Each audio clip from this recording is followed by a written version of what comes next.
Assalaamu calaykum waraxmatullaahi wabarakaatu. Haddaba diinteena islaamka maxay ka qabtaa Valentine Day?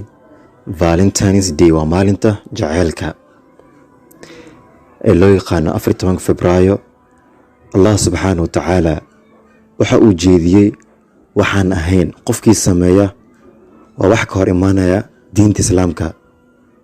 sidaa darteed qof iimaan leh oo caqiidadiisa u damqanaya in lagu digo lana baraarujiyo waa arin aad iyo aad u wanaagsan. diinteena ma inoo ogashahay inaan ciidaha gaalada u dabaaldegno. Allah subxaanahu wa tacaala markuu ku tilmaamay adoomadiisa wuxuu ku yiri suuratul furqaan aayadda 72 والذين لا يشهدون الزور وإذا مروا باللغو مروا كراما. kuwa aan xaadirin zuurka markii laqwi maraan dhaafa ayaa sharaf leh.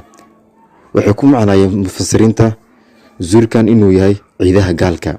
suuratul maa'ida aayadda 47 Allah subxaanahu wa tacaala wuxuu ku yiri likulli jacalna minkum shircatan wa minhaajan. waxaan u yeelay mid kasta oo idinka kamid ah wado iyo wuxuu ku dhaqmo. nabiga sallallahu alayhi wasallam wuxuu yiri inna allaha qad abada lakum bihima khayran minha yawm al-adha wa yawm al-fitr. nabiga sallallahu alayhi wasallam wuxuu yiri alla ayaa idinku bedelay laba ka khayr badan ciid Carafa iyo ciid Soon. hadduu nabi maxamed ansaar u diiday dabaaldeg ay awooyadoodii ka soo gaareen, bal ka waran ciid kristaan laga keenay asalkeeda. ciiduhu waa waxyaabaha ay sharciyada iyo diimuhu ku kala duwan yihiin. sidaa awgeed ayuu nabiga sallallahu alayhi wasallam yiri qolo kasto ciid ay leedahay, anagana waa ciid Carafo iyo ciid Soon. marka walaal ma ciid gaala ayaan u dabaaldegnaa.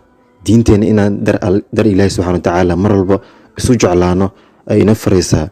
nabiga sallallahu alayhi wasallam ayaan inoo sheegay waxaan isku jeclaanaa waa faafinta diinta, waa faafinta salaanta, jacaylka aan xabiibkeena jecelnahay, kan asxaabtiisa aan jecelnahay, kan alkhayrka aan jecelnahay miyaan ugu filneen.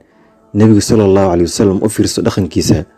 markuu biyo cabayo wuxuu jeclaa inuu ka cabo weelka ay Caaisha radhiyallahu anha ay ku cabto, weliba dhinacay ka cabayso. jacaylka ka weymiyaa jir walaal.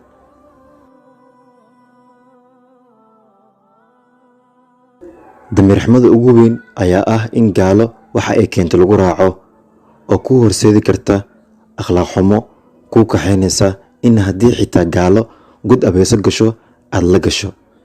Assalaamu calaykum waraxmatullaahi wabarakaatu.